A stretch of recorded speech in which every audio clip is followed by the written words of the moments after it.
ನಾನು ಯಾವಾಗಲೂ ಜನರ ಹತ್ರ ಒಂದು ಪ್ರೀತಿಯನ್ನು ಬಯಸುವನು, ಪ್ರೀತಿಯನ್ನು ಹಂಚುವಂಥ ಕೆಲಸ ನಾನು ಮಾಡ್ತಿರೋದು. ಆ ದೇವರು ನನಗೆ ಅದನ್ನು ಕೊಟ್ಟಿದ್ದಾರೆ. ಅದರಿಂದ ಆ ದೇವರ ಪರಮಾತ್ಮ ಒಂದು ಕೃಪೆಯಿಂದ ಇವತ್ತಿನವರೆಗೂ ಅದು ಹಾಗೆ ಇದೆ, ಮುಂದೆ ಕೂಡ ಇರುತ್ತೆ ಅನ್ನುವಂಥ ಒಂದು ನಂಬಿಕೆ ನನಗಿದೆ.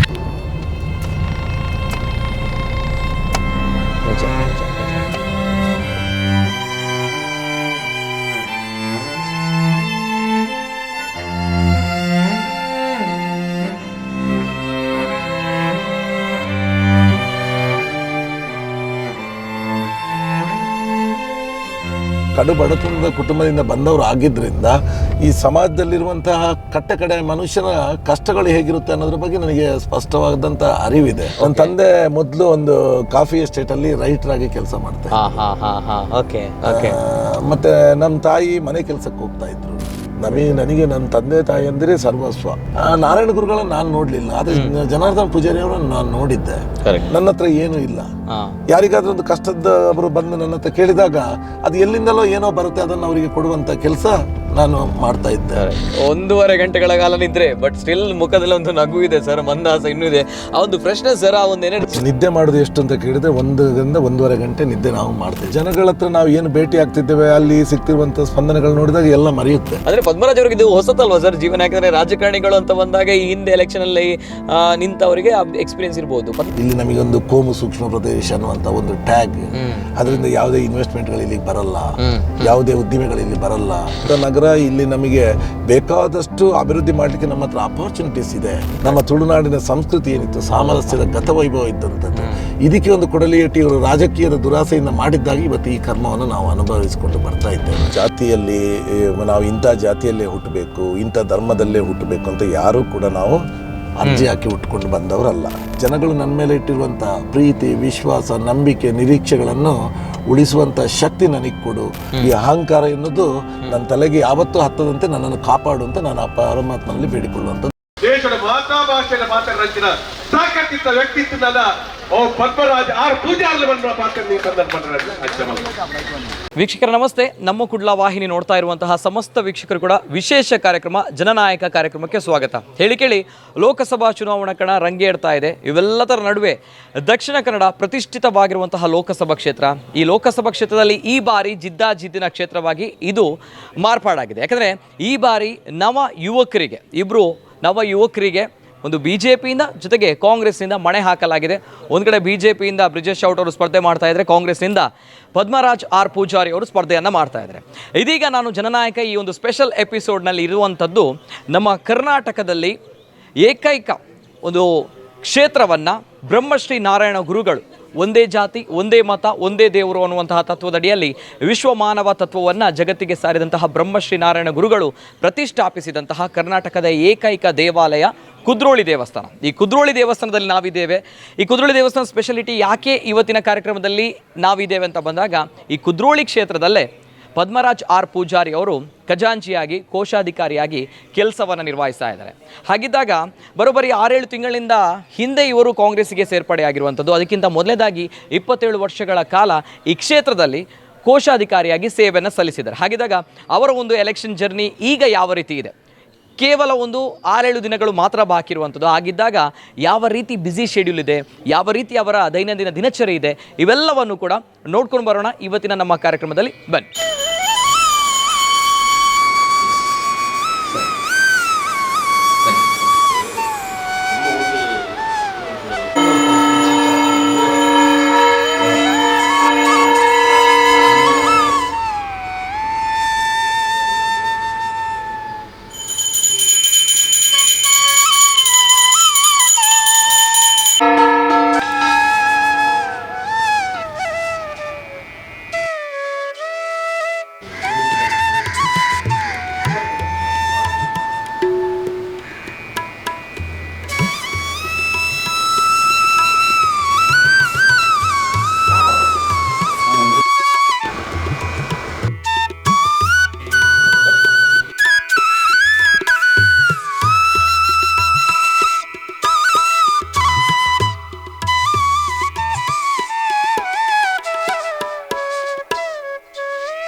ವೀಕ್ಷಕರ, ಜನನಾಯಕ ಕಾರ್ಯಕ್ರಮ ನೋಡ್ತಾ ಇದ್ದೀರಾ. ನಾನೇನು ಈಗ ತಾನೇ ಪದ್ಮರಾಜ್ ಅವರ ಮನೆಯಿಂದ ಬಂದು ತದನಂತರ ಕುದ್ರೋಳಿ ಕ್ಷೇತ್ರ, ನಾನು ಆಗಲೇ ಹೇಳಿದೆ, ಕುದ್ರೋಳಿ ಕ್ಷೇತ್ರ ಅಂತ ಬಂದಾಗ ಬ್ರಹ್ಮಶ್ರೀ ನಾರಾಯಣ ಗುರುಗಳು ನಮ್ಮ ಕರ್ನಾಟಕದಲ್ಲಿ ಪ್ರತಿಷ್ಠಾಪನೆ ಮಾಡಿದಂತಹ ಏಕೈಕ ದೇವಾಲಯ.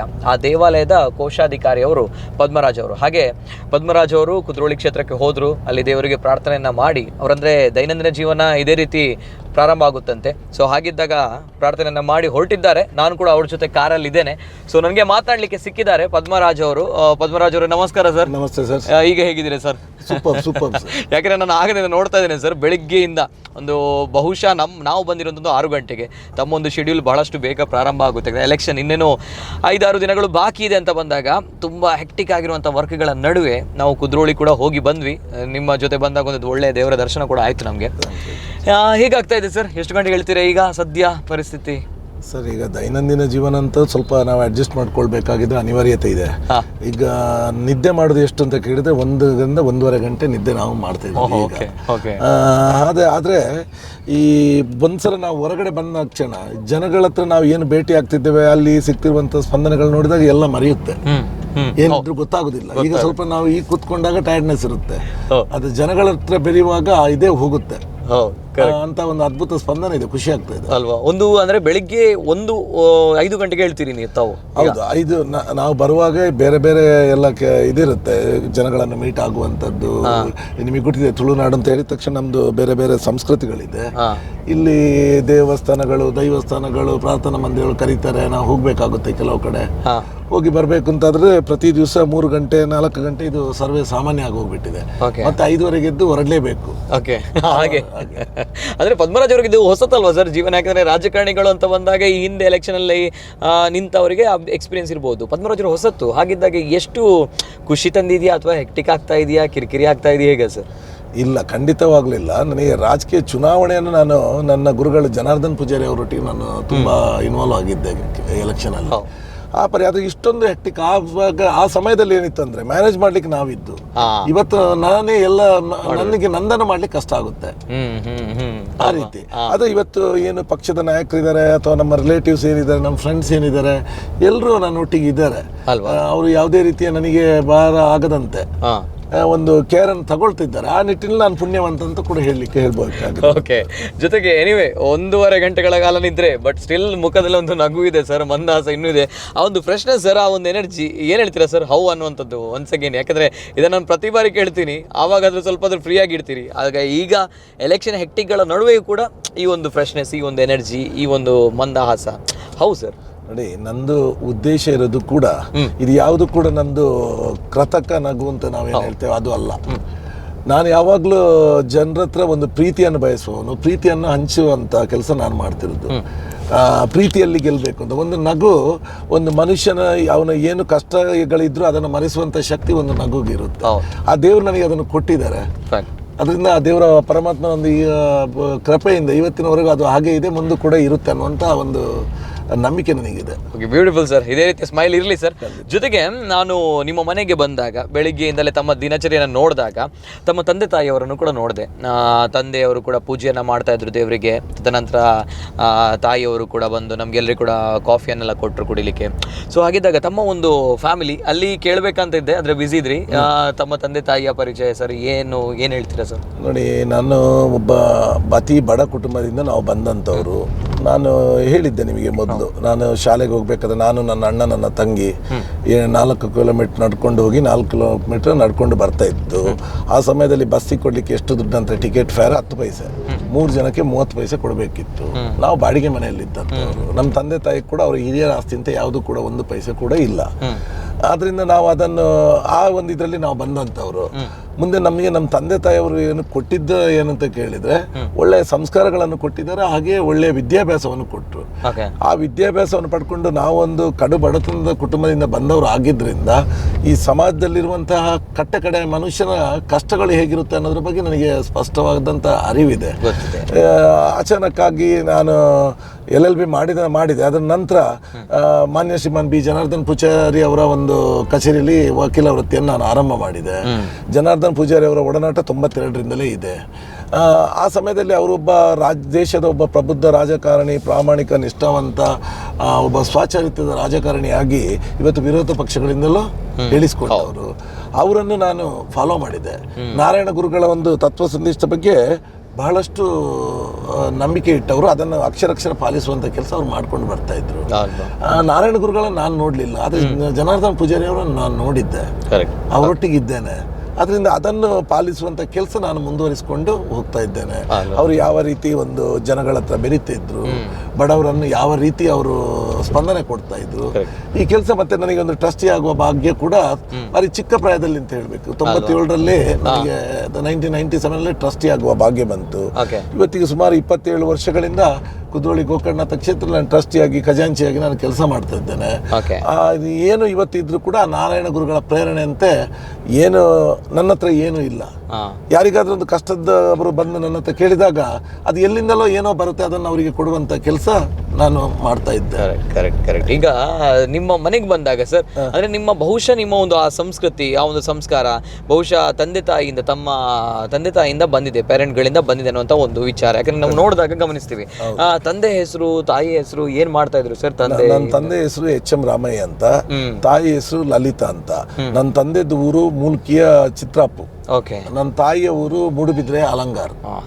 ನಾವು ಕೆಲಸ, ಅವರು ಆ ಟೈಮಲ್ಲಿ ಕೆಲಸಕ್ಕಾಗಿ ಅಲ್ಲಿಗೆ ವಲಸೆ ಹೋಗಿ ಅಲ್ಲಿ ಅವರು ಬೆಳೆದಿದ್ರು. ನಾವೆಲ್ಲ ಹುಟ್ಟಿದ್ದೆಲ್ಲ ಅಲ್ಲೇ. ನನ್ನ ತಂದೆ ಮೊದಲು ಒಂದು ಕಾಫಿ ಎಸ್ಟೇಟ್ ಅಲ್ಲಿ ರೈಟರ್ ಆಗಿ ಕೆಲಸ ಮಾಡ್ತಾರೆ. ಮತ್ತೆ ನಮ್ಮ ತಾಯಿ ಮನೆ ಕೆಲಸಕ್ಕೆ ಹೋಗ್ತಾ ಇದ್ರು. ಈಗ ತಂದೆ ತಾಯಿ ಜೊತೆ ಇದ್ದೀರಿ? ನನ್ನ ದೊಡ್ಡ ಆಶೀರ್ವಾದ ನನ್ನ ತಂದೆ ತಾಯಿ ಒಟ್ಟಿಗೆ ಇದ್ದೇನೆ. ಹೇಗೆ ತಮ್ಮ ಕುಟುಂಬ ಒಂದು ಹೇಳುದಂತ ಹೇಳಿದ್ರೆ ಹೇಗೆ? ನಮ್ಮ ಕುಟುಂಬ ಅಂತ ಹೇಳಿದ್ರೆ ನಾನು ಹೇಳಿದಲ್ಲ, ಈ ತರದ ಒಂದು ವಿದ್ಯೆ ನಮಗೆ ತಂದೆ ತಾಯಿಯವರು ಕೊಟ್ಟಂತ ಆಸ್ತಿ. ಅದ ನಂತರ ಮಕ್ಕಳಾಗಿದ್ದು ನಮ್ಮ ಕರ್ತವ್ಯ, ನಮ್ಮ ತಂದೆ ತಾಯಿಗಳನ್ನು ಅವರು ಕೊಟ್ಟ ವಿದ್ಯೆ, ಇದನ್ನೆಲ್ಲ ನಾವು ನಮ್ಮನ್ನು ಹುಟ್ಟಿ ಬೆಳೆಸಿದವರು ಈ ಮಟ್ಟಕ್ಕೆ ಇರ್ಲಿಕ್ಕೆ ಅವರೇ ಕಾರಣ. ಮೊದಲಾಗಿ ಅವರ ಸೇವೆ ಮಾಡುವಂತದ್ದು ದೇವರು ನಮಗೆ ಕೊಟ್ಟಿರುವಂತ ಆಶೀರ್ವಾದ, ಅದನ್ನು ನಾನು ಮಾಡ್ತಾ ಇದ್ದೇನೆ ಅಂತ ಹೇಳಿ ಕೂಡ ಸಂತೋಷ ಇದೆ ಅಲ್ವಾ. ಬರುವಾಗ ಸರ್, ತಂದೆ ತಾಯಿಯ ಆಶೀರ್ವಾದವನ್ನ ಪಡೆದುಕೊಂಡು ತಾವು ಬಂದ್ರಿ. ಮಗ ಈಗ MP ಎಲೆಕ್ಷನ್ಗೆ ನಿಂತಿದ್ದಾರೆ ಅಂತ ಬಂದಾಗ ಫಸ್ಟ್ ರಿಯಾಕ್ಷನ್ ತಂದೆ ತಾಯಿ ಏನ್ ಹೇಳಿದ್ರು ಅಂತೇಳಿ, ಅಪ್ಪ ಏನ್ ಹೇಳಿದ್ರು? ಅಮ್ಮ ಸೇಮ್ ಟು ಸೇಮ್ ನಿಮ್ಮ ಫೇಸೇ ನೋಡ್ಲಿಕ್ಕೆ. ಸೊ ಹಾಗಿದ್ದಾಗ ತಂದೆ ತಾಯಿ ಮಗನ ಈ ಒಂದು ಅಭಿವೃದ್ಧಿಯ ಬಗ್ಗೆ, ಈ ಒಂದು ಏಳಿಗೆಯ ಬಗ್ಗೆ, ಯಶಸ್ಸಿನ ಬಗ್ಗೆ ನನಗೆ ಕೂಡ ಅನ್ನಿಸ್ತಿದೆ. ನಾನು ಈ ಸಮಯದಲ್ಲಿ ನನಗೊಂದು ಚುನಾವಣೆ ಸ್ಪರ್ಧೆ ಮಾಡಲು ಅವಕಾಶ ಸಿಕ್ಕಿದೆ. ನನ್ನ ತಂದೆ ತಾಯಿಯವರಿಗೆ ತುಂಬಾ ಖುಷಿ ಇದೆ, ನಮ್ಮ ಮಗ ಒಬ್ಬ ಈ ಮಟ್ಟದಲ್ಲಿ ಅವನಿಗೊಂದು ಜನರ ಸೇವೆ ಮಾಡ್ಲಿಕ್ಕೆ ಸಾಧ್ಯ ಆಗುತ್ತಲ್ಲ ಅನ್ನೋ ಬಗ್ಗೆ ಅವರಿಗೆ ಖಂಡಿತವಾಗ್ಲೂ ಖುಷಿ ಇದೆ. ಆದ್ರೆ ಅವ್ರಿಗೆ ಕೂಡ ಪ್ರಾಯ ಆಯ್ತು ಅನ್ನುವಂಥ ನೋವು ನನಗಿದೆ. ಅವ್ರು ನನ್ನೊಟ್ಟಿಗೆ ಬೇಗ ಹೇಳ್ಬೇಕಾಗುತ್ತೆ.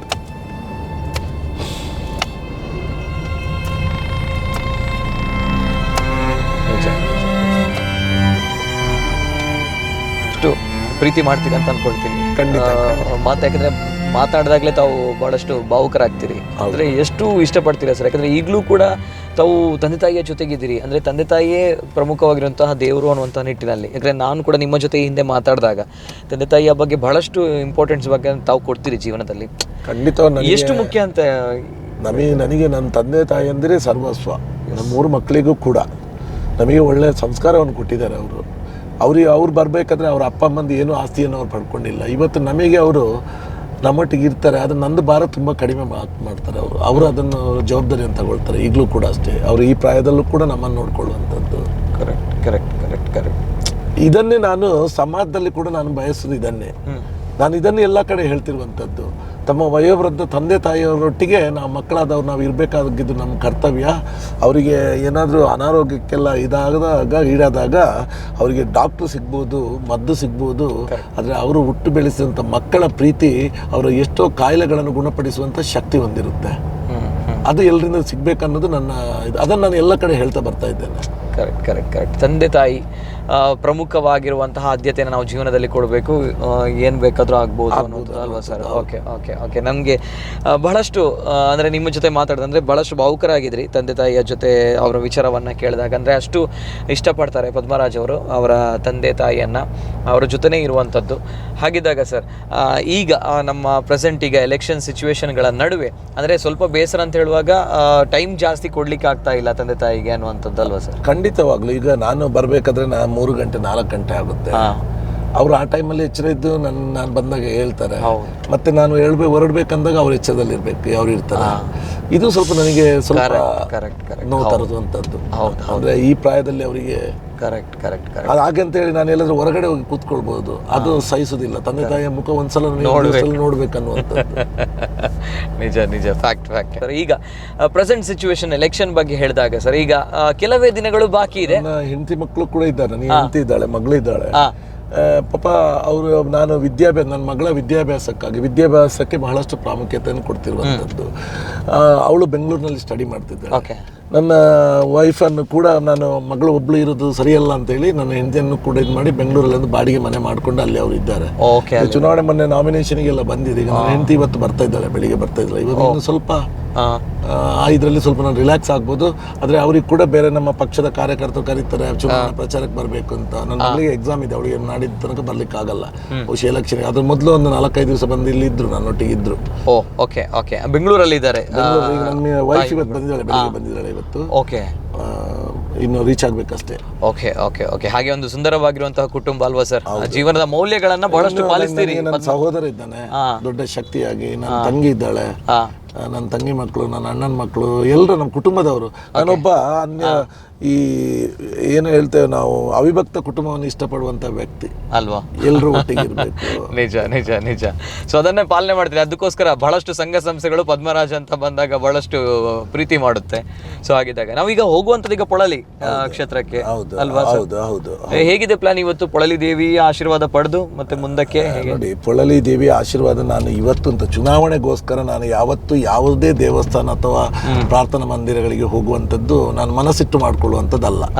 ನಾನು ಎಂದಿನ ನನ್ನ ಜೀವನದಲ್ಲಿ ನಾನು ಎಲ್ಲ ಕಡೆ ನಾನು ಹೋಗ್ತಾ ಇದ್ದೇನೆ.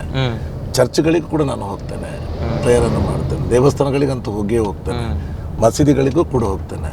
ನನ್ನ ನೀವು ಗಮನಿಸಬಹುದು, ನಾನು ಈಗ ಹೋಗ್ಬೇಕಾದ್ರೂ ಕೂಡ ಒಂದು ಮಸೀದಿ ಕಂಡ್ರೆ ನಾನು ಕೈ ಮುಗಿತೇನೆ, ಒಂದು ಚರ್ಚ್ ಕಂಡ್ರು ಕೈ ಮುಗಿತೇನೆ. ಹೇಗೆ ನಮ್ಮ ದೇವಸ್ಥಾನಕ್ಕೆ ನಾವು ಕೈ ಮುಗಿತೇವೆ, ಅದೇ ಇದನ್ನು ನಾನು ಮಾಡಿಕೊಂಡೆ.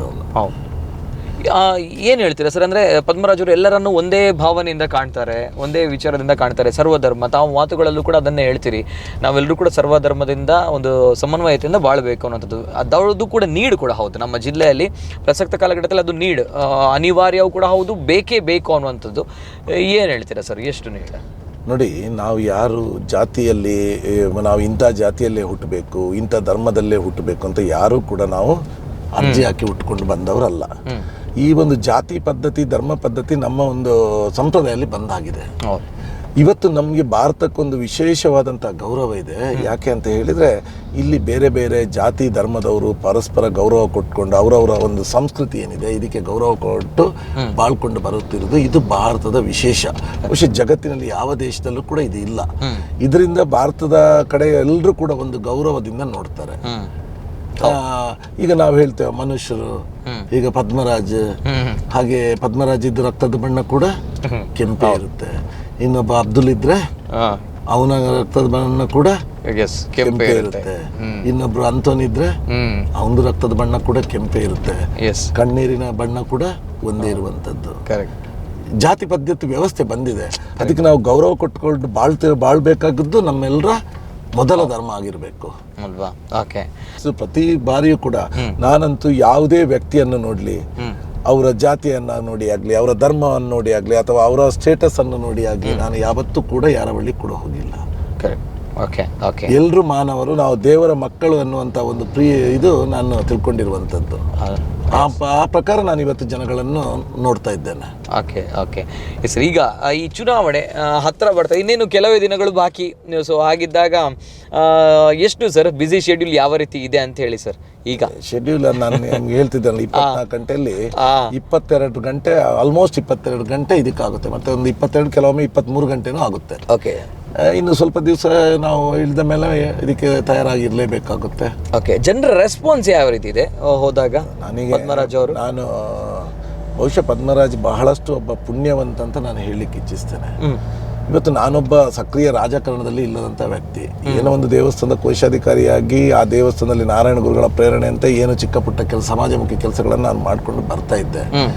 ಆದರೆ ಇವತ್ತು ಈ ಒಂದು ಪದ್ಮರಾಜ್ ಬಹಳ ಒಬ್ಬ ದೊಡ್ಡ ಸಮಾಜಮುಖಿ ಕೆಲಸ ಮಾಡಿದವನು ಅನ್ನುವ ರೀತಿಯಲ್ಲಿ ಜನಗಳು ನನ್ನನ್ನು ಪ್ರತಿಬಿಂಬಿಸಿದೆ. ನಾನು ಅವರು ಏನು ಎಣಿಸಿದ್ದಾರೆ ಅದರ 1% ಕೂಡ ಮಾಡಲಿಕ್ಕೆ ನಾನು ಮಾಡಿದ್ದೇನೆ ಇಲ್ವ ಅನ್ನೋ ಬಗ್ಗೆ ನನಗೆ ಸಂಶಯ ಇದೆ. ಆದರೆ ಜನಗಳು ಇಟ್ಟಿರುವಂಥ ಒಂದು ಪ್ರೀತಿ, ವಿಶ್ವಾಸ, ನಂಬಿಕೆ, ವಿಶ್ವಾಸ ಇದೆಲ್ಲ ನಿರೀಕ್ಷೆಗಳಿದೆಲ್ಲ, ಇದನ್ನು ನೋಡುವಾಗ ನಾನು ನಿಜವಾಗ್ಲೂ ಒಬ್ಬ ಪುಣ್ಯವಂತ ಅಂತ ನನಗೆ ಅನ್ನಿಸ್ತಾ ಇದೆ. ನಾನು ದೇವರಲ್ಲಿ, ಈಗ ನೀವು ಹೇಳಿದ್ರೆ ದೇವಸ್ಥಾನಗಳಿಗೆ ಹೋಗ್ತೀನಿ ಅಂತ, ಪ್ರಪ್ರಥಮವಾಗಿ ದೇವರಲ್ಲಿ ಪ್ರಾರ್ಥನೆ ಮಾಡೋದೇನು ಅಂತ ಹೇಳಿದರೆ, ಜನಗಳು ನನ್ನ ಮೇಲೆ ಇಟ್ಟಿರುವಂಥ ಪ್ರೀತಿ, ವಿಶ್ವಾಸ, ನಂಬಿಕೆ, ನಿರೀಕ್ಷೆಗಳನ್ನು ಉಳಿಸುವಂಥ ಶಕ್ತಿ ನನಗೆ ಕೊಡು. ಈ ಅಹಂಕಾರ ಎನ್ನುವುದು ನನ್ನ ತಲೆಗೆ ಯಾವತ್ತೂ ಹತ್ತದಂತೆ ನನ್ನನ್ನು ಕಾಪಾಡು ಅಂತ ನಾನು ಆ ಪರಮಾತ್ಮನಲ್ಲಿ ಬೇಡಿಕೊಳ್ಳುವಂಥದ್ದು. ಅದು ಮೊದಲಿಗೆ, ಚುನಾವಣೆ ನಂತರ. ಈಗ ಜನರ ರೆಸ್ಪಾನ್ಸ್ ಬಹಳಷ್ಟಿದೆ. ಪ್ರಥಮ ಬಾರಿ ನಿಂತಿದ್ದೀರಿ, ಸೊ ಏನೋ ಒಂದು ಪಾಸಿಟಿವ್ ವೈಬ್ ಎಲ್ಲ ಕಡೆಗಳಲ್ಲಿ ಕಾಣಲಿಕ್ಕೆ ಸಿಗ್ತಾ ಇದೆ ಸರ್, ಅಲ್ವಾ? ಅದೊಂದು ಖುಷಿ ತಂದಿದೆ ಅನ್ನುವಂಥದ್ದು. ಇವೆಲ್ಲದರ ನಡುವೆ ಈಗ ಹೋದಲ್ಲೆಲ್ಲ ಜನರು ಏನಾದರೂ ಒಂದು ಬೇಡಿಕೆಗಳನ್ನ ಇಡ್ತಾರೆ. ಬಹುಶಃ ಈಗ ಆಲ್ಮೋಸ್ಟ್ ಕವರ್ ಮಾಡಿದ್ರಿ ಡಿಸ್ಟ್ರಿಕ್ಟ್ ಅಲ್ವಾ, ಜಿಲ್ಲೆಯ ಒಂದು ಲೋಕಸಭಾ ಕ್ಷೇತ್ರ ಅಂತ ಬಂದಾಗ ಕವರ್ ಮಾಡ್ಲಿಕ್ಕೆ ಕಷ್ಟ ಅಂತ ಹೇಳ್ತಾರೆ. ಬಹಳಷ್ಟು ಬೆಳಿಗ್ಗೆನೆ ತಮ್ಮ ಶೆಡ್ಯೂಲ್ ಸ್ಟಾರ್ಟ್ ಆಗುತ್ತೆ. ಸೊ ಹಾಗಿದ್ದಾಗ ಜಿಲ್ಲೆಯ ಜನರು ಕೇಳಿದಾಗ, ಅಂದ್ರೆ ಬಹಳಷ್ಟು ನಮ್ಮ ಜಿಲ್ಲೆಯಲ್ಲಿ ಏನು ಜನರಿಗೆ ನೀಡಿದೆ ಪ್ರಮುಖವಾಗಿ ನೋಡಿದಾಗ, ನಿಮ್ಗೆ ಗಮನಿಸಿದಾಗ, ಏನೊಂದು ಬಂದು ಹೇಳಿದಾಗ ತಮ್ಮ ಜೊತೆ? ನೋಡಿ, ಎಲ್ಲ ಕಡೆ ಸಮಸ್ಯೆಗಳಿದೆ. ನಾನು ಯಾವತ್ತೂ ಹೇಳ್ತೇನೆ, ನನಗೆ ಇಲ್ಲಿ ಎದುರಾಳಿ ಅಂತ ಕೇಳಿದ್ರೆ ನಾನು ಯಾವುದೇ ಕ್ಯಾಂಡಿಡೇಟ್ ಅನ್ನು ಹೇಳುದಿಲ್ಲ. ಈ ದಕ್ಷಿಣ ಕನ್ನಡ ಜಿಲ್ಲೆ ಎದುರಿಸ್ತಿರುವಂತಹ ಜ್ವಲಂತ ಸಮಸ್ಯೆಗಳಿದೆಲ್ಲ, ಇದು ನನ್ನ ಎದುರಾಳಿ ಅಂತ ಹೇಳುವಂಥದ್ದು. ಇವತ್ತು ನಾವು ನೋಡ್ತೇವೆ ಮಂಗಳೂರು ಯಾವ ರೀತಿ ಅಭಿವೃದ್ಧಿ ಹೊಂದಿತ್ತು, ಇದು ನಂತರ ಮುಂದುವರಿತ ಅಂತ ಕೇಳಿದ್ರೆ ಇಲ್ಲ. ನಮ್ಮಲ್ಲಿರುವ ಇನ್ಫ್ರಾಸ್ಟ್ರಕ್ಚರ್ಗೆ ಅನುಗುಣವಾಗಿ ಇಲ್ಲಿ ಬೆಳೆದಿದೆಯಾ ಅಂತ ಕೇಳಿದ್ರೆ ಇಲ್ಲ. ಇವತ್ತು ನಾನು ಪ್ರಥಮವಾಗಿ ನನ್ನ ಕನ್ಸರ್ನ್ ಇರೋದು ತಂದೆ ತಾಯಿ ಮಕ್ಕಳು ಒಟ್ಟಾಗಿ ಅನ್ಯೋನ್ಯವಾಗಿ ಬಾಳ್ಬೇಕಾಗಿರುವಂಥದ್ದು. ಇವತ್ತು ನೀವು ನೋಡಿದ್ದೀರಿ ಎಷ್ಟು ಕುಟುಂಬಗಳು ಒಂದು ಅನಾಥರಾದಂಥ ಭಾವನೆಯಲ್ಲಿ ಬಾಳ್ತಿರುವಂಥದ್ದು. ವಯೋವೃದ್ಧ ತಂದೆ ತಾಯಿ ಅಂತ ಇರ್ತಾರೆ, ಅವರ ಮಕ್ಕಳಿಗೆ ಅವರಿಗೆ ವಿದ್ಯೆ ಇಲ್ಲದಿದ್ರು ಒಳ್ಳೆಯ ವಿದ್ಯೆಯನ್ನು ಕೊಡ್ತಾರೆ, ಒಳ್ಳೆ ಉದ್ಯೋಗ ಪಡೆದು ಅವ್ರು ನಮ್ಮೊಟ್ಟಿಗೆ ಇರ್ತಾರೆ ಅನ್ನೋ ಇದರಿಂದ. ಆದರೆ ಅವರಿಗೆ ಉದ್ಯೋಗ ಸಿಗುದಿಲ್ಲ. ಮಕ್ಕಳಿದು ತಪ್ಪಲ್ಲ, ಉದ್ಯೋಗ ಇಲ್ಲಿಲ್ಲ. ಇಲ್ಲಿ ನಮಗೊಂದು ಕೋಮು ಸೂಕ್ಷ್ಮ ಪ್ರದೇಶ ಅನ್ನುವಂಥ ಒಂದು ಟ್ಯಾಗ್, ಅದರಿಂದ ಯಾವುದೇ ಇನ್ವೆಸ್ಟ್ಮೆಂಟ್ಗಳು ಇಲ್ಲಿಗೆ ಬರಲ್ಲ, ಯಾವುದೇ ಉದ್ದಿಮೆಗಳು ಇಲ್ಲಿ ಬರಲ್ಲ. ಅನಿವಾರ್ಯವಾಗಿ ಆ ಮಕ್ಕಳು ಪರ ರಾಜ್ಯಗಳಿಗೆ ಅಥವಾ ಪರ ದೇಶಗಳಿಗೆ ವಲಸೆ ಹೋಗುವಂಥದ್ದು. ಹೋದ ನಂತರ ಇಲ್ಲಿ ಆ ಮನೆ ಹೆತ್ತವರ ವಯೋವೃದ್ಧರ ಪಾಡೇನು ಎನ್ನುವುದರ ಬಗ್ಗೆ ಒಮ್ಮೆ ನೀವು ಯೋಚನೆ ಮಾಡಿ. ಆ ಮಕ್ಕಳು ಯಾವಾಗ ಬರ್ತಾರಂದ್ರೆ, ಅಪ್ಪಮ್ಮ ಅನಾರೋಗ್ಯಕ್ಕೆ ತುತ್ತಾಗಿ ಆಸ್ಪತ್ರೆಯಲ್ಲಿ ಮಲಗಿದಾಗ ಅಥವಾ ಅವರು ದೈವದಿನಾದಾಗ ಅವರು ಬರುವಂಥದ್ದು. ಇದು ನಮ್ಮ ವಾಸ್ತವ ಪರಿಸ್ಥಿತಿ. ಇದನ್ನು ಪ್ರತಿಯೊಬ್ಬರು ಕೂಡ ನೆನೆಸ್ಕೊಳ್ಬೇಕಾದಂಥ ಅಗತ್ಯ ಇದೆ ಇವತ್ತು. ಇದನ್ನು ಯಾಕೆ ನಮಗೆ ಇಲ್ಲಿ ಉದ್ಯೋಗ ಸೃಷ್ಟಿ ಮಾಡಿ, ನಮ್ಮ ಉದ್ದೇಶನೇ ಮಂಗಳೂರಿನಂಥ ನಗರ, ಇಲ್ಲಿ ನಮಗೆ ಬೇಕಾದಷ್ಟು ಅಭಿವೃದ್ಧಿ ಮಾಡಲಿಕ್ಕೆ ನಮ್ಮ ಹತ್ರ ಅಪರ್ಚುನಿಟೀಸ್ ಇದೆ. ಅದು ಈ ಕೋಮು ಸೂಕ್ಷ್ಮ ಈ ಒಂದು ರಾಜಕೀಯ ಒಂದು ಲಾಭಕ್ಕಾಗಿ ಈ ನಮ್ಮ ಒಂದು ಚಿನ್ನದಂದು ಇಲ್ಲಿ ಹುಟ್ಟಬೇಕಾದ್ರೆ, ತುಳುನಾಡಲ್ಲಿ ಹುಟ್ಟಬೇಕಾದ್ರೆ ಬಹಳಷ್ಟು ಪುಣ್ಯವಂತರು ನಾವು. ನಮ್ಮ ತುಳುನಾಡಿನ ಸಂಸ್ಕೃತಿ ಏನಿತ್ತು, ಸಾಮರಸ್ಯದ ಗತವೈಭವ ಇದ್ದಂಥದ್ದು, ಇದಕ್ಕೆ ಒಂದು ಕೊಡಲಿಯೇಟಿ ಇವರು ರಾಜಕೀಯದ ದುರಾಸೆಯಿಂದ ಮಾಡಿದ್ದಾಗಿ ಇವತ್ತು ಈ ಕರ್ಮವನ್ನು ನಾವು ಅನುಭವಿಸಿಕೊಂಡು ಬರ್ತಾ ಇದ್ದೇವೆ. ಆದ್ರೆ ಇದು ಯಾರು ಅನುಭವಿಸಿಕೊಂಡು ಬರ್ತಾ ಇದ್ದಾರೆ ಅಂತ ಹೇಳಿದ್ರೆ, ನಾಯಕ ಇರ್ರೆಸ್ಪೆಕ್ಟ್ ಆಫ್ ರಿಲಿಜಿಯನ್, ಅವ್ರ ನಾಯಕರು ಅಂತ ದೊಡ್ಡ ದೊಡ್ಡ ಬಿಗ್ ಶಾಟ್ಸ್ ಇರ್ತಾರೆ, ಅವರಲ್ಲ, ಆರ್ಥಿಕವಾಗಿ ಹಿಂದುಳಿದವರು ಅಂತ ನಾನು ಹೇಳ್ತೇನೆ. ಯಾವ ಕಮ್ಯುನಿಟಿಯಲ್ಲಿ ಆದ್ರೂ ಕೂಡ ಮಧ್ಯಮ ವರ್ಗದವರು. ಹೌದು, ಈ ಪ್ರಚೋದನೆ ಮಾಡುವಂತವ್ರು ಅವ್ರ ಕೆಲಸ ಮಾಡಿ ಅವರ ಮಕ್ಕಳನ್ನು ಫಾರಿನಲ್ಲಿ ಓದಿಸ್ತಾ ಇರ್ತಾರೆ. ಓಕೆ, ಅದು ಜ್ವಲಂತ ಸಮಸ್ಯೆ ಅಂತ ಅನ್ಕೊಳ್ತೀರಿ ತಾವು ಜನರ ಬಳಿಗೆ ಹೋದಾಗ? ಅದರ ಒಟ್ಟಿಗೆ ಬೇರೆ ಕೂಡ ಇದೆ. ಇದು ಒಂದು ಮುಖ್ಯವಾಗಿ ಇವತ್ತು ನಾವು ಎದುರಿಸ್ತಿರುವಂತದ್ದು. ಆ ಮಕ್ಕಳಿಗೆ ಆ ತಂದೆ ತಾಯಿಯರೊಟ್ಟಿಗೆ ಇರಬೇಕು ಅಂತ ಆಸೆ ಇರುತ್ತೆ, ಆದ್ರೆ ಸಾಧ್ಯ ಆಗ್ತಾ ಇಲ್ಲ. ಆ ತಂದೆ ತಾಯಂದ್ರಿಗೆ ಮಕ್ಕಳು ನಮ್ಮೊಟ್ಟಿಗೆ ಬೇಕು ಅಂತ ಇರುತ್ತೆ, ಆದ್ರೆ ಅವರಿಗೆ ಆ ಪುಣ್ಯ ಪರಮಾತ್ಮ ಕೊಟ್ಟಿರುವುದಿಲ್ಲ ಇಲ್ಲಿ ಬೇರೆ ಬೇರೆ ವಿಚಾರಗಳಿಂದ. ಎಸ್ ಸರ್, ಪದ್ಮರಾಜ್ ಅವ್ರ ಜೊತೆ ಮಾತಾಡ್ತಿದ್ದೀವಿ. ಪೊಳಲಿ ದೇವಸ್ಥಾನ ಕೂಡ ಹತ್ರ ಬಂತು. ತದನಂತರ ಅಲ್ಲಿಗೆ ಹೋಗಿ ಅಲ್ಲಿ ಬಹುಶಃ ಸ್ವಲ್ಪ ಜನರನ್ನ ಭೇಟಿಯಾಗುವಂತ ಮಾತುಕತೆ ಮಾಡುವಂತ ಈಗ ದೇವರ ಒಂದು ದರ್ಶನ ಪಡೆದು ಇವತ್ತು ಅದು ನಮ್ಮ DCC ಇಂದ ಫಿಕ್ಸ್ ಆದಂತ ಪ್ರೋಗ್ರಾಮ್. ಇವತ್ತು 26 ಕಡೆ ಮೀಟಿಂಗ್ಗಳಿದೆ. 26 ಕಡೆಗಳಲ್ಲಿ. ಓಕೆ, ಎಷ್ಟು ಹೊತ್ತು ಆಗುತ್ತೆ ಅಂತ ಗೊತ್ತಿಲ್ಲ. ಆಲ್ರೆಡಿ ಅರ್ಧ ಗಂಟೆ ಲೇಟ್ ಆಯ್ತು. ಓಕೆ, ಅಂದ್ರೆ ಈ ಮೀಟಿಂಗ್ಗಳೆಲ್ಲವೂ ಕೂಡ DCC ಇಂದ ಫಿಕ್ಸ್ ಆಗಿರುವಂತದ್ದು. ಹೌದು, ಪಬ್ಲಿಕ್ ಮೀಟಿಂಗ್ ಎಲ್ಲ ಪಾಯಿಂಟ್ ಗಳಲ್ಲಿ ಹೋಗುವಂತ ರೋಡ್ ಶೋಗಳು ಇದೆಲ್ಲ ಇರುತ್ತೆ.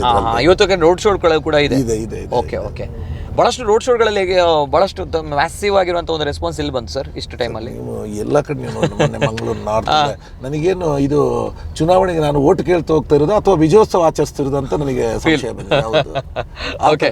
ಜನಗಳ ಹಾರ ತುರಾಯಿ, ಶಾಲ್, ಪಟಾಕಿ ಸಿಡಿಸೋದು, ಹೂ ಹಾಕೋದು, ಇದೆಲ್ಲ ಏನಪ್ಪ ಇದು ವಿಜಯೋತ್ಸವ ಆಚರಿಸ್ತಿದ್ದಾರೆ ಇವರು ಅಂತ. ನಾನು ಎಲೆಕ್ಷನ್ ಇನ್ನು ಆಗಿಲ್ಲ ಅಂತ ಹೇಳ್ತಿದ್ದೇನೆ.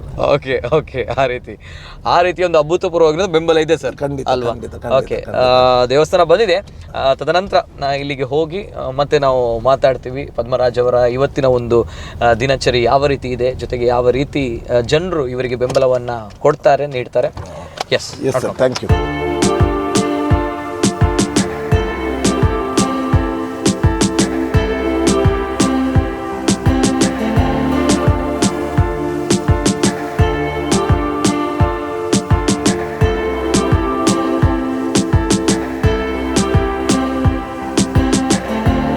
ಪದ್ಮರಾಜ ಪೂಜಾರ್ ಸಾಮಾಜಿಕ ಸೇವೆ ಮಂತೊಂದು ಇನಿ ಕೊಡತ್ತೆ ಬಾರಿ ದುಂಬುರ್ದಿ ರಾಜ್ಯಕ್ಕೆ ಬರೋ ದುಂಬು ಆರು ಸಾಮಾಜಿಕ ಸೇವೆ ಹಿಡಿತಿನಾರು ಇನಿ ಗುರುಬೇಳ ತಿಂಗಳು ಪಣಪಣಚಿನ ಒಂಜಿ ಸಂಸ್ಥೆಯನ್ನು ಪುಟ್ಟಬಾರ್ದು ಈ ಉಭಯ ರಡ್ಡು ಜಿಲ್ಲೆ ಅಶಕ್ತರನ್ನ ಕಣ್ಣೊರೆಸಿನ ಕೆಲಸ ಮಂತೊಂದಿಪ್ಪನಂಚಿನ ಪದ್ಮರಾಜ ಪೂಜಾರ್ ಆಯ್ಕೆ ಅಂಡ ಈ ಜಿಲ್ಲೆದ ಬಡವರನ್ನ ಕಣ್ಣೊರೆಸಿನ ಬೇರೆನ ಮುಖಾಂತರ ಆವು ಪಣಪಣಚಿನ ವಿಚಾರ ಅಂಚನೆ ಮಾತಾ ಈ ಪಾಪದಾಗಲೇ ಆದಿಪ್ಪು ಮಲ್ಲ ಮಾತೆಗಳ ಮುಟ್ಟೋಡು ತಿಕ್ಕುನಂಚಿನ ವ್ಯಕ್ತಿ ಪದ್ಮರಾಜ ಪೂಜಾರ್ ಆದ ಸ್ವಭಾವ ನಮ್ಮ ಸೇರಿದ ಆ ನಿಟ್ಟಿನ ಬೇರೆ ಈ ಸತ್ಯದ ಚುನಾವಣೆ ಆಯ್ಕೆ ಆಯ್ತಿರಂದ ಈ ಜಿಲ್ಲೆದ ಸರ್ವತೋಮುಖ ಅಭಿವೃದ್ಧಿ ಆಪನೆಗೆ ಉಭಯ ಒಂದು ರೀತಿಯ ಸಂಶಯ ಹೆಚ್ಚು ಪನ್ಪುನ ವಿಚಾರ ಪಣೊಂದು ಈ ಜಿಲ್ಲೆಡು ಬೇರೆ ಈ ಸತ್ಯದ MP ಆದ ಆಯ್ಕೆ ಆದ ಈ ಜಿಲ್ಲೆದ ಸರ್ವತೋಮುಖ ಅಭಿವೃದ್ಧಿ ಆಪನ ವಿಚಾರನು ಈ ಸಂದರ್ಭ ಪಂದ್ಯರೆ ಇಷ್ಟಪಡೋದಿಲ್ಲ.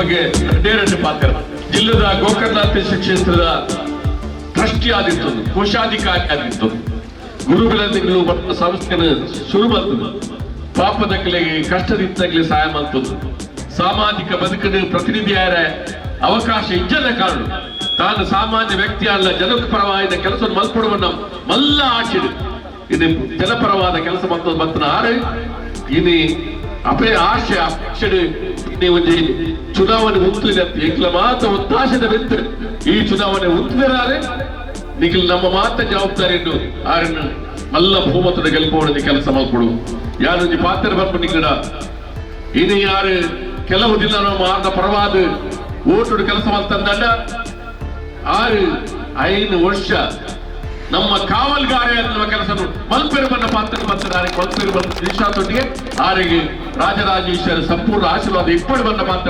ಪಾತ್ರ ಜೈಗೆ ಬಡತನ ಪಂಡ ದಾದಂದು ತಿಳಿದಿನೇ ಯಾನೆ ದುಮ್ಮದೊಟ್ಟಿಗೂ ಆ ಬಡವರನ್ನ ಒಟ್ಟಿಗೆ ಉದ್ದಿದೆ ಆ ರೀತಿಯ ಅಭಿವೃದ್ಧಿ ಮಲ್ಪೋಡು ಪಡಿಸ್ರೆ ನಮ್ಮ ಮಾತೆಲ್ಲ ಒಟ್ಟಿಗೆ ಸೇರಿದ ಮಲ್ಪುಗ ಪಣಂದು ಮಾತೆಲ್ಲ ಧನ್ಯವಾದ ಪಣಂದಲ್ಲೇ ದೇಶದ ಮಾತಾ ಭಾಷೆಯ ಮಾತಾಡಿನ ಸಾಕಕ್ಕಿಂತ ವ್ಯಕ್ತಿತ್ವದ ಪದ್ಮರಾಜ ಆರು ಪೂಜೆ ನೀ ಗೆಲ್ಪುವ ಮೂಲಕ ಈ ಕ್ಷೇತ್ರ ಅಭಿವೃದ್ಧಿ ಮುನ್ನಡೆ ಬರ ನಿಗಲು ಮಾತ್ರ ಶಕ್ತಿ ಕೊಡುವುದು. ಇನಿ ದಕ್ಷಿಣ ಕನ್ನಡ ಲೋಕಸಭಾ ಕ್ಷೇತ್ರದ ಒಂಜಿ ಆರ್ಥಿಕವಾದ ಹಿಂದುಳಿದ ಒಂಜಿ ಬಡ ಕುಟುಂಬಕ್ಕೆ ಸೇರಿನ ಎಂಕ್ ಒಂಜಿ ಟಿಕೆಟ್ ಕೊಡ್ತೀನಿ ಒಂದು ಬಹುಶಃ ಪದ್ಮರಾಜ ಕೊಡ್ತಿನ ಟಿಕೆಟ್ ಅತ್ತೆ ಒಂದು ಈ ಜಿಲ್ಲೆ ಉಪ್ಪುನ ಬಡವರಿಗೆ ಕೊಡ್ತಿನ ಒಂಜಿ ಗೌರವ ಅಂತ ಪಂಡದಿ ಅನ್ನೊಂದಲ್ಲೇ ಇಡೀ ಕಷ್ಟ ಬಡವೇರೆ ಆ ರೀತಿಯ ಕಷ್ಟನ ಎದುರಿಸೋ ಒಂದಲ್ಲೇರೆ ಜೋಕ್ಲಿನ ವಿದ್ಯಾಭ್ಯಾಸಕ್ಕೂ ಆ ರೀತಿಯ ಬಂಗಲ ಆವಂದುಂಡು ಉಂದೆತ ಪೂರ ಎಡ್ಡೆ ವಿಚಾರಣೆ ನಾನು ತೆರಿದೆ ಆಯ್ನಾತ್ ಬೇಲೆ ನಾನು ಮಲ್ತೊಂದು ಬರೋಂದಿತ್ತ ಇಜ್ಜಂಡಲ್ಲ ನನಲಾತೆ ರಾಜಕೀಯದ ಶಕ್ತಿ ಹೆಂಗೆ ತಿಕ್ಕಂಡ ಈ ಬಡವರನ್ನ ಒಂಜಿ ಇಲ್ಲನೆ ಗಟ್ಟಿ ಮಲ್ಪುನಂಚಿನ ಅಥವಾ ಜೋಕ್ಲೆಗೆ ವಿದ್ಯಾಭ್ಯಾಸ ಕೊಡ್ಪುನಂಚಿನ ಅನಾರೋಗ್ಯ ದುಪ್ಪುನಂಚಿನ ಹಿರಿಯರ್ನಗಳಿಗೆ ಒಂಜಿ ಹೆಲ್ತ್ದ ಒಂಜಿ ಸಾಮೂಹಿಕ ವಿಮೆ ಕನಪುನಂಚಿನ ಒಂಜಿ ಪ್ರಯತ್ನ ನಾನು ಮಲ್ಪುವೆ. ಪದ್ಮರಾಜರು ಒಂದು ಎಡ್ಡೆ ಗುಣನಡತೆ ಉಪ್ಪುನ ಅಭ್ಯರ್ಥಿ ಅಂಚಿನ ಅಭ್ಯರ್ಥಿ ನನ್ನ ತಿಕ್ಕೆರೆಜ್ಜಿ ಕಾಂಗ್ರೆಸ್ ಪಕ್ಷವು ಎಡ್ಡೆ ಅಭ್ಯರ್ಥಿ ವಾಲೆಕ್ಕೊಡ್ಲಾರ ಈ ಸರ್ತಿ ವಿನ್ನವಡು ಅಂಚ ಅದು ಮಾತೆಲ್ಲ ಜಾತಿ ಧರ್ಮ ಭಾಷೆದಕ್ಕೂ ಈ ಸರ್ತಿ ಪದ್ಮರಾಜರನ್ನು ಆಯ್ಕೆ ಮಲ್ಪೇರು ಒಂಪಿನ ಒಂಜಿ ದೃಢವಾಯಿನ ನಂಬಿಕೆ ಉಂಟು ಈ ಸರ್ತಿ. ಈ ಚುನಾವಣೆಯಲ್ಲಿ ನಮ್ಮ ಪ್ರತಿನಿಧಿಯಾಗಿ ನಮ್ಮ ಸಹೋದರ ಶ್ರೀ ಪದ್ಮರಾಜವರು ಈ ಚುನಾವಣೆಗೆ ನಿಂತಿದ್ದಾರೆ. ಅವರನ್ನು ಹರಸಿ ಕರುಣಾಮಯ ತಂದೆ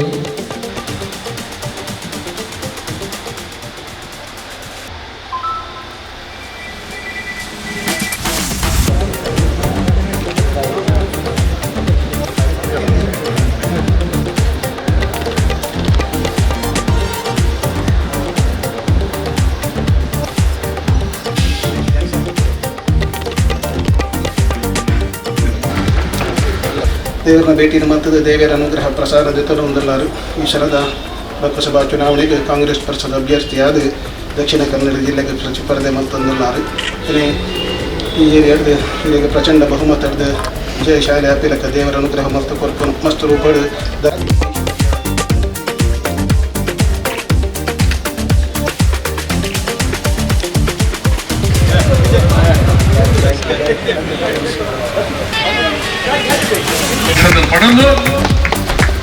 ಅಡ್ವೊಕೇಟ್ ಪದ್ಮರಾಜ್ ಆರ್ ಪೂಜಾರ್ಲು ಇನಿ ಈ ನೀರ ಬಾತಿಗೆ ಬೈದಿರಿ.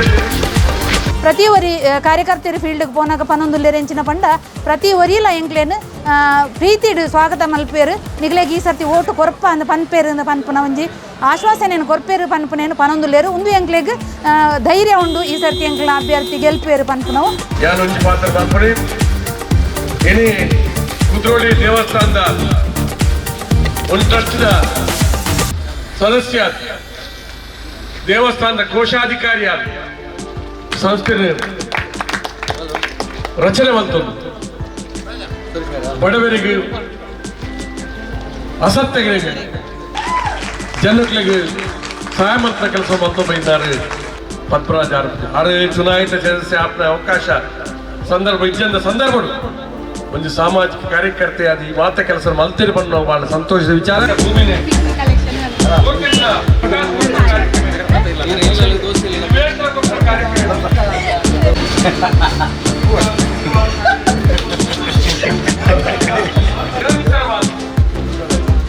ಮಂಗಳೂರು ಲೋಕಸಭಾ ಕ್ಷೇತ್ರವನ್ನು ಕಾಂಗ್ರೆಸ್ ಪಕ್ಷದ ಅಭ್ಯರ್ಥಿ ಸನ್ಮಾನ ಪದ್ಮರಾಜ್ ಪೂಜಾರಿ ಅವರು ಈ ಸಲ ಗೆಲ್ತಾರೆ, ಅದರಲ್ಲಿ ಯಾವುದೇ ಸಂಶಯ ಇಲ್ಲ. ನಾವು ಈಗಾಗಲೇ ದಕ್ಷಿಣ ಕನ್ನಡ ಜಿಲ್ಲೆಯಾದ್ಯಂತ 8 ವಿಧಾನಸಭಾ ಕ್ಷೇತ್ರಗಳನ್ನು ಕೂಡ 2 ಬಾರಿ ಸಂಚರಿಸಿದ್ದೇವೆ. ನಾವು 50,000 ರಿಂದ 70,000 ಅಂತರದಲ್ಲಿ ಗೆಲ್ತೇವೆ ಅನ್ನುವಂಥದ್ದನ್ನು ನಾನೊಂದು ಉಚ್ಚಾರ ಮಾಡಿದ್ದೆ ಒಂದು ಅವರು ನಾಮಿನೇಷನ್ ಹಾಕುವಾಗ. ಬಹುಶಃ ಆಮೇಲೆ 1,00,000 1.5 ಲಕ್ಷ ಎಲ್ಲ ನಮ್ಮ ಅನೇಕರು ಹೇಳ್ತಾರೆ. ಆದರೆ ನನ್ನ ಏನು ಅಂತ ಹೇಳಿದರೆ ಬಹುಶಃ ಒಂದು 50,000 ರಿಂದ 70,000 ಅಂದಾಜಿಗೆ ಖಂಡಿತ ಅವರು ಗೆದ್ದೇ ಗೆಲ್ತಾರೆ. ಮಂಗಳೂರು ಕ್ಷೇತ್ರವನ್ನು ಪಾರ್ಲಿಮೆಂಟ್ನಲ್ಲಿ ಪ್ರತಿನಿಧಿಸ್ತಾರೆ, ಯಾವುದೇ ಸಂಶಯ ಇಲ್ಲ. ದೈಹಿಕವಾದ ಮಾನಸಿಕವಾದ ಮಾತ ವಿಚಾರೋಡ್ಲ ಒಂದು ಎಡ್ಡೆ ವ್ಯಕ್ತಿತ್ವ ಇಪ್ಪುನಂಚಿನ ಒಂದು ಅಭ್ಯರ್ಥಿ ತಂಡ ಅವು ಪದ್ಮರಾಜ್ ಆರ್ ಪೂಜಾರ್ಲು ಇನಿ ನಮ್ಮ ಪದ್ಮರಾಜ್ ಆರ್ ಪೂಜಾರಿನ ವಿಜ್ಞಾಪನ ಪತ್ರ ಸುರುಕು ತೋಜಿಪಾದ ಇಂಚಿತ್ ನೋಡಿ ವ್ಯಕ್ತಿ ಗೆಲ್ಪಾರಿ ಪನ್ಪಡಿನ ಪಾತ್ರನು ಪ್ರತಿ ಇಲ್ಲಲ್ಲ ಪನೊಂದುಲ್ಲ ಒಂದು ಇಂಪಾರ್ಟೆಂಟ್ ಲಕ್ಷಣ ಇಪ್ಪುನಂಚಿನ ಅಭ್ಯರ್ಥಿ ಇದು ಪ್ರತಿ ಇಲ್ಲಲ್ಲ ಎಂಕಲ ಪನೊಂದುಲ್ಲ ಆರು ಗೆಲ್ಲದ ಬಂದ ಪಾಪದಕ್ಕೆಲ್ಲ ಒವೇ ಒಂದು ಸಮಸ್ಯೆ ಇಲ್ಲ ಆರು ಇತ್ಯರ್ಥ ಮನ್ಪೇರು.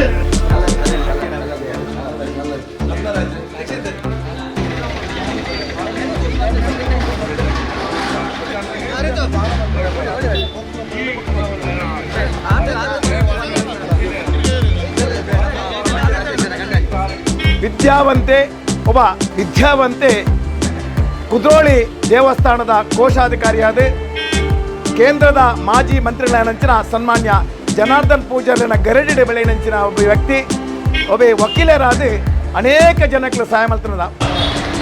ಬಂಡವಾಳಶಾಹಿ ವಿರೋಧ ಮತ್ತೊಂದು ಜಮೀನ್ದಾರರ ವರ್ಗದ ವಿರೋಧ ಒಂದು ನಮ್ಮ ಪ್ರಾಯಕ್ಕೆ ನಮ್ಮ ಮಾತೆಲ್ಲ ಸೇರಿದು ಬೇರೆ ಬಲ್ಪುಗ ಶುರು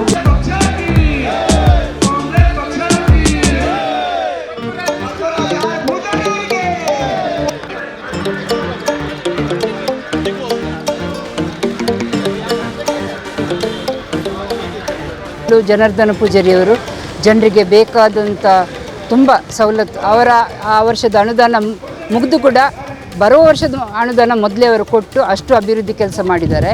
ಅದರ ನಂತರ ನಾವು ಅಭಿವೃದ್ಧಿಯೇ ನೋಡಿಲ್ಲ. ಹಾಗೆ ನಮಗೆ ಈ ಸರ್ತಿ ಪದ್ಮರಾಜ್ರವರು ವಿನ್ ಆಗಬೇಕು ಅಂತೇಳಿ ತುಂಬ ಒಂದು ಹುಮ್ಮಸ್ಸಿಂದ ಹೇಳ್ತಾ ಇದ್ದೇವೆ.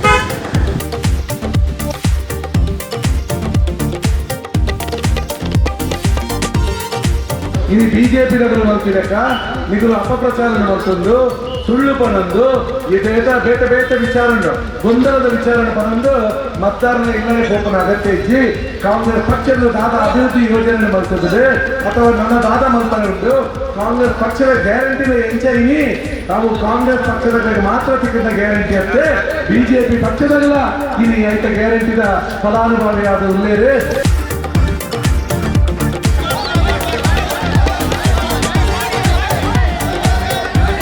ಈ ಬಾರಿಯ ಚುನಾವಣೆ ಅತ್ಯಂತ ಪ್ರಮುಖವಾದ ಚುನಾವಣೆ, ಈ ದೇಶವನ್ನು ಬಲಿಷ್ಠವಾಗಿ ಕಟ್ಟುವ ಚುನಾವಣೆ. ಅಭ್ಯರ್ಥಿ ನಮ್ಮೆಲ್ಲರ ನೆಚ್ಚಿನ ಪದ್ಮರಾಜ್ ಪೂಜಾರಿ ಅವರಿಗೆ